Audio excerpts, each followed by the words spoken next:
Hello बच्चों। तो कैसे हैं आप लोग? उम्मीद करता हूँ आप लोग स्वस्थ होंगे, मस्त होंगे और ज़बरदस्त।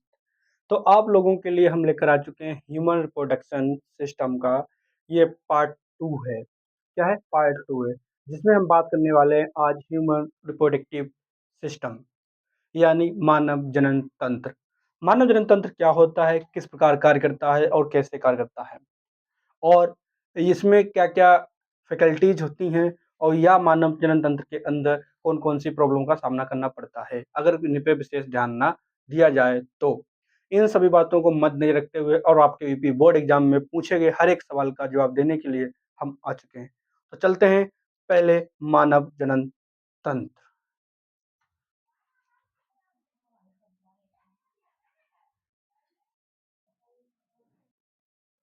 तो देखते हैं मानव जनन तंत्र। देखा जाए तो जनन क्या है?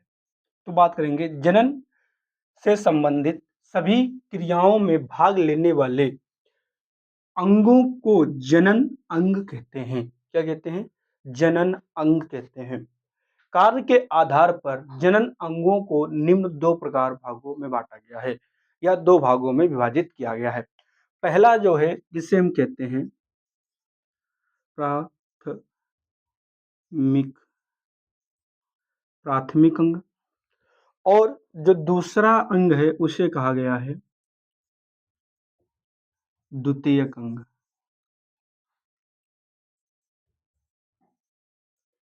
द्वितीयक अंग। पहला जो अंग है उसे कहा गया है प्राथमिक अंग, और जो दूसरा भाग है उसे कहा गया है द्वितीयक अंग। प्राथमिक अंग क्या होते हैं और द्वितीयक अंग क्या होते हैं, ये समझ लीजिए। प्राथमिक अंग वे अंग होते हैं जो प्राथमिक अंग वे अंग होते हैं जो जनन या जनन करने के इन अंगों का निर्माण करते हैं या प्राथमिक अंगों का निर्माण करते हैं। दूसरी बात, द्वितीयक अंग क्या होता है? द्वितीयक अंग वे अंग होते हैं ये जनन करने के लिए इम्पोर्टेंट्स होते हैं, मान लीजिए लिखे, और ये जनन में सहायता करते हैं। ये जनन करने के लिए क्या करते हैं? सहायता करते हैं। और ऐसी मतलब इनके होने या ना होने से कोई प्रॉब्लम्स नहीं होती है जनन में, लेकिन इनके होने से प्रॉब्लम हो सकती है जनन के लिए, क्योंकि ये प्राथमिक अंग है। द्वितीयक अंग में जैसे हाथ हो गए, पैर हो गए, ठीक है, अपर पार्ट्स हो गए, ये चीजें हैं, ये सब सहायक अंग हैं। इनके होने या ना होने से कोई दिक्कत नहीं है, जिन्हें हम प्राथमिक अंग भी कहते हैं। तो चलते हैं प्राथमिक अंग, आप इसका लीजिए स्क्रीनशॉट।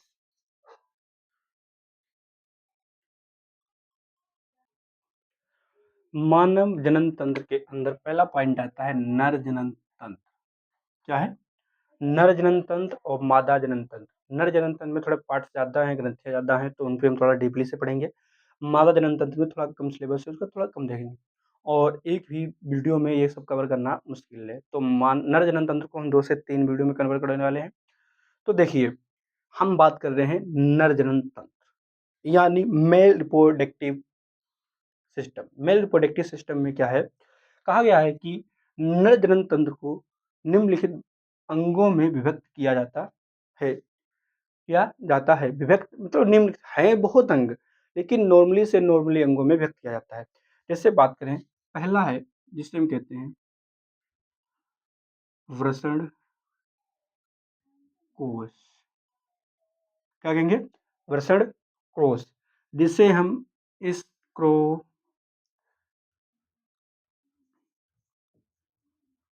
इसे हम स्क्रोटम भी कहते हैं। क्या कहते हैं? स्क्रोटम। इसे हम स्क्रोटम भी कहते हैं। दूसरा बात की जाए तो दूसरा पॉइंट होता है जोड़ी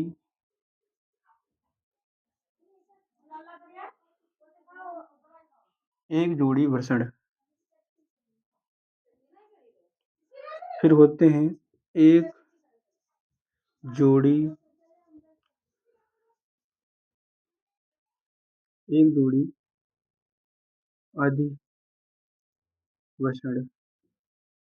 एक जोड़ी अधिवृषण होता है। फिर होता है चौथा, एक जोड़ी नर जनन तंत्र। ठीक है। पांचवा होता है मूत्र मार्ग। ठीक है। छठा होता है श्वसन। क्या होता है? श्वसन होता है। ठीक है। ये 5 से 6 पार्ट्स में है। वृषण, एक जोड़ी वृषणक, दूसरा एक जोड़ी अधिवृषण और एक होता है एक जोड़ी नरजनन तंत्र और मूत्रमार्ग और एक श्वसन होता है। क्या होता है? श्वसन। अब देखा जाए तो इनका काम क्या होता है, तो देखिए पहला पॉइंट हम देखेंगे कि जो वृषण कोण है, स्टोमक है, इनका जो तापमान रहता है वो 2 से लेकर 2.5 डिग्री ताप पर रहते हैं टेम्परेचर। मतलब बॉडी के टेम्परेचर 2.5 से ज़्यादा होता है तो ये बॉडी से छोड़ देते हैं, बॉडी को ये नीचे की तरफ आ जाते हैं। दूसरी बात, अगर बाहर का तापमान ज़्यादा है बॉडी से तो ये बॉडी को पकड़ लेते हैं, क्योंकि इनमें जो होता है ये बॉडी के टेम्परेचर बना के चलते हैं। ये एक थैलोनुमा आकृति होती है, जो वृषण होते हैं क्या होती है? एक थैलीनुमा आकृति होती है, जो कि 2 पॉइंट से 2.5 के लिए हम डीपली बात करेंगे, थोड़ा देखिए देख लीजिए। अगर बात करें दूसरे पॉइंट्स की, क्या आता है? एक जोड़ी अधिवृषण। जो एक जोड़ी अधिवृषण होते हैं इनमें क्या होता है? तो इनमें शुक्राणु का निर्माण होता है। किसका निर्माण होता है? शुक्राणु का निर्माण। और ये जो शुक्राणु एक बार जो निर्माण होता है इनका, तो ये 30 दिन का प्रोसेस होता है, यानी 30 डेज। देखा जाए तो एक बार सेक्सुअल रिप्रोडक्शन करने के लिए या सेक्सुअल आने के लिए, फिजिकल्स आने के लिए आपको 30 दिन का वेटेज लेना चाहिए। मतलब ये शुक्राणु 30 दिन के बाद में ऑटोमेटिक नष्ट हो जाते हैं। इनका प्रॉब्लम्स क्या होती है, जैसे किसी को बीमार चलें या किसी को ऑटोमेटिक हेस्ट-मैशन कहते हो, या अलग-अलग प्रकार की क्रियाओं के द्वारा जो वीर्य निकाला जाता है, वीर्यपात किया जाता है, उसे ही हम 30 दिन में से ही नष्ट हो जाते हैं। या तो वो ऑटोमेटिक नष्ट होता है, जिसे नाइट फॉल्स कहते हैं, और या तो अगर इसे अंदर ही पचा लिया जाए तो इसका बहुत ही बड़ा इम्पोर्टेंस पड़ेगा। हमारे शास्त्रों में मिलता है कि जब बहुत समय पहले जब हमारे यहाँ महात्मा, संत लोग हुआ करते थे, तपस्वी लोग जिन्हें हम कहते हैं, अभी भी हैं, तपस्वी लोग जो हुआ करते थे, वो ब्रह्मचर्य का पालन करते थे, जिससे उनकी स्मृति शक्ति और एक चेहरे पर चमक, एक अलग प्रकार की आकृति दिखाई देती थी, जिससे उनके अंदर एक इम्यूनिटी पैदा हुआ करती थी, अच्छी और बेस्ट क्वालिटी में। तो इनके बारे में हम एक-एक करके बात करने वाले हैं। श्वसन हो गया, मूत्रमार्ग हो गया, एक जोड़ी नर जनन तंत्र हो गए, ठीक है, आर्यभक्षण हो गया। अब हम बात करें, इनमें कुछ इम्पोर्टेंस होती हैं, जो होती हैं सहायक ग्रंथियाँ। क्या होती हैं? सहायक ग्रंथियाँ, तो उनके बारे में हम बात करने वाले हैं। तो इसे कीजिए आप, एक स्क्रीनशॉट ले लीजिए इसका आप।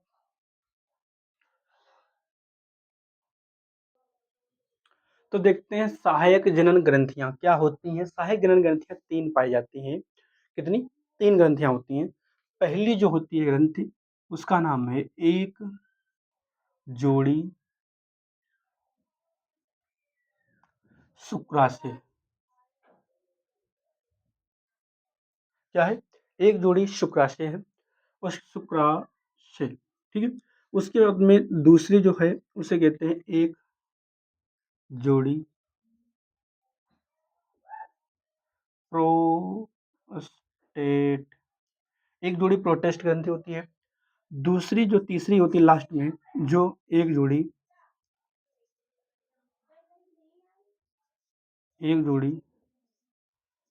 काउपर।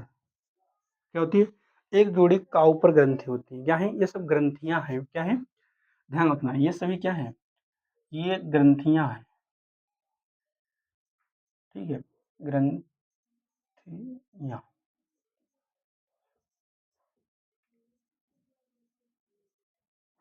ये सभी क्या है? ग्रंथियां हैं। ठीक है। लिखने में ये रहता है, देखो, एक जोड़ी शुक्राशय ग्रंथियां, एक जोड़ी प्रोटेस्ट ग्रंथियां, एक जोड़ी काउपर ग्रंथियां होती हैं। ये ऑल टोटल ग्रंथियां पाई जाती हैं मानव शरीर के अंदर, तीनों।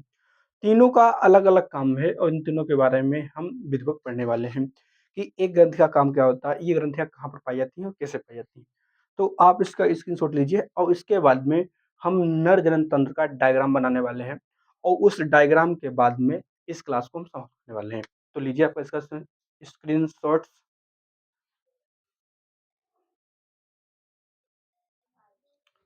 देखिए कुछ इस प्रकार से डायग्राम होता है। ठीक है। ये आपके एग्जाम के अंदर 5 नंबर आराम से पक्के कराएगा, क्योंकि इन 5 नंबर में सिर्फ ये डायग्राम्स पूछा जाता है, कभी-कभी आया भी है और ज़्यादातर सेट्स में देखा गया है हर साल पूछा जाता है, या नर जनन तंत्र या मादा जनन तंत्र। तो देखते हैं कि हम नामकरण करते हैं कौन-सा क्या है। तो ये आपको जो अंडाकार ऊपर दिखाई दे रहा है, ये होता है मूत्राशय। क्या होगा ये? ये मूत्राशय होता है। उसके बाद में ये जो पाइप जैसी दिख रही है, इसे कहते हैं शुक्र नलिकाएँ या शुक्राशय नलिकाएँ। क्या होती हैं? ये शुक्राशय नलिकाएँ पाई जाती हैं, ठीक है? उसके बाद में या शुक्र वाहिनी कह लो इन्हें, ठीक है? उसके बाद में ये जो है टेस्टिस होते हैं, इन्हें कहते हैं वृषण। क्या होते हैं? वृषण। और जो अधिवृषण है, जिनके साइड्स में ये दिखाई दे रहा है पार्ट्स, ये दोनों साइड में, ये होते हैं अधिवृषण। क्या है ये? ये अधिवृषण है। उसके बाद में बात की जाए तो ये जो ऊपर जो दिखाई दे रही है, ये यहाँ से यहाँ तक ये पार्ट दोनों तरफ जो लगा हुआ है, ये ग्रंथि है। ये कौन-सी ग्रंथि है? तो ये शुक्राशय ग्रंथि है। क्या है? शुक्राशय ग्रंथि है। और ये शुक्र नलिका है, हम सीधे लिख देंगे शुक्र नलिका, या जिसमें बहती है शुक्र वाहिनी कह लो इन्हें, या शुक्र नलिका भी कहते हैं। इन्हें हम वाहिनी भी कह सकते हैं,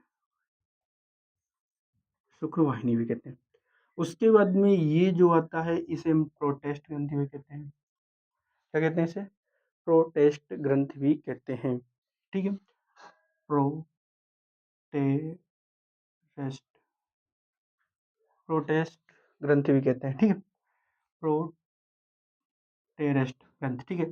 उसके बाद में ये जो छोटा-सा दिख रहा है, ये वाला पॉइंट, ये ब्लैक ब्लैक कलर में हमने नीला खींच दिया है इसे, ये काउपर ग्रंथि होती है।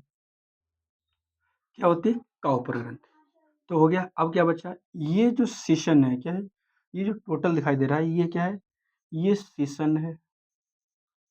और इसमें जो ये पाइप्स दिख रही है, जो बीच में नाली की तरह, ये मूत्र मार्ग है। और यहीं से वीर्य भी निकलता है, जब वह सेक्सुअल रिप्रोडक्शन के समय में क्लियर होता है। इतनी बात क्लियर हो गई। मूत्राशय हो गया, शुक्राशय हो गया।